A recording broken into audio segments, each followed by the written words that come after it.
Ketika Nabi hijrah ke Madinah, Pak Saburo, Pak Sikluh bulan Muharram atau takun Pura Asyura, Nabi merumpuk dengan satu kaum Yahudi. Lalu Nabi ditanya Pak Yahudi,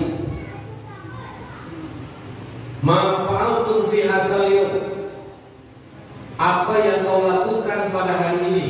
Hari Asyura 10 bulan Muharram.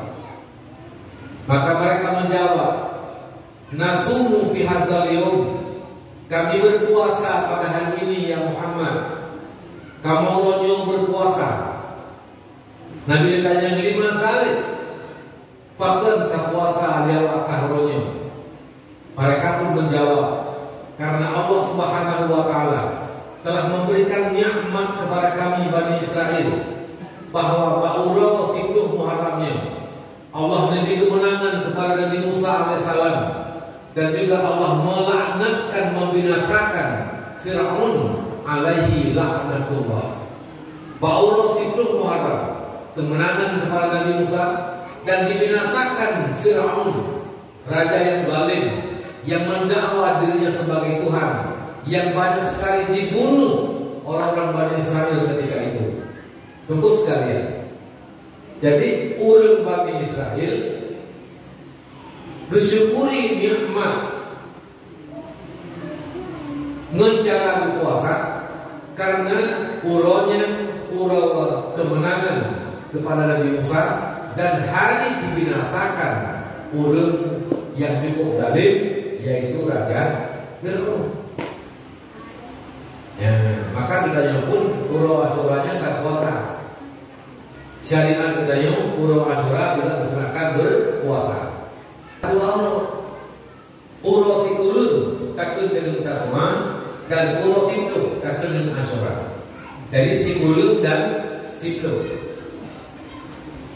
Bila karena sempat tak puasa Puro Sikulun, maka sunat tak puasa yang kitanya Puro Siplu dan Puro Siplu. Pokoknya bumulai dengan Yahudi, bumulai bersahabat dengan Yahudi. Lalu Mekah menang. Kemenangan Nabi Musa nikmat, tapi nikmat kemenangan Nabi Musa dan nikmat Allah membinasakan Fir'aun tidak seberapa dibandingkan dengan nikmat diutus seorang Rasul Nabi Muhammad SAW. Ini merupakan ibu bagi segala nikmat, penghula segala nikmat. Lahir Nabi Muhammad SAW, maka menyawa di ibadah Bahura Asyura disyukuri nikmat. Kita nyonyo lebih wajar tak peringati, tak syukuri, tak nampakkan kegembiraan atas lahirnya Nabi Muhammad SAW. Kamu koma.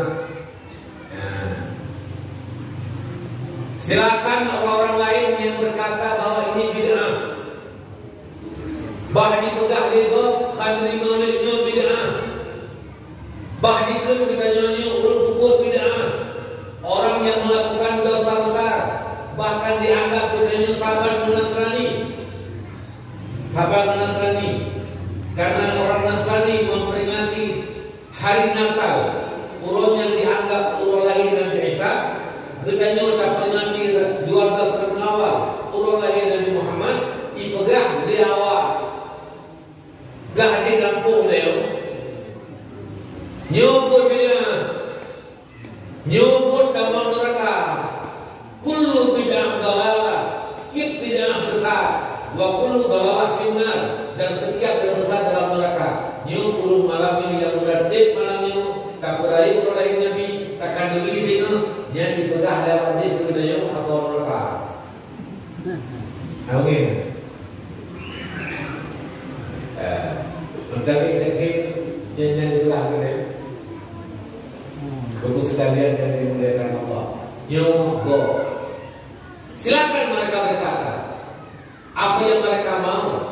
Tapi dengan terpengaruh, terperdaya dengan perkataan mereka bahwa kanduri maulidnya adalah bid'ah, menyesatkan, dianggap yang adalah buat yang jadi sebab kamu neraka. Na'udzubillah, semua na'udzubillah min dzalik. Yang terperdaya. Ya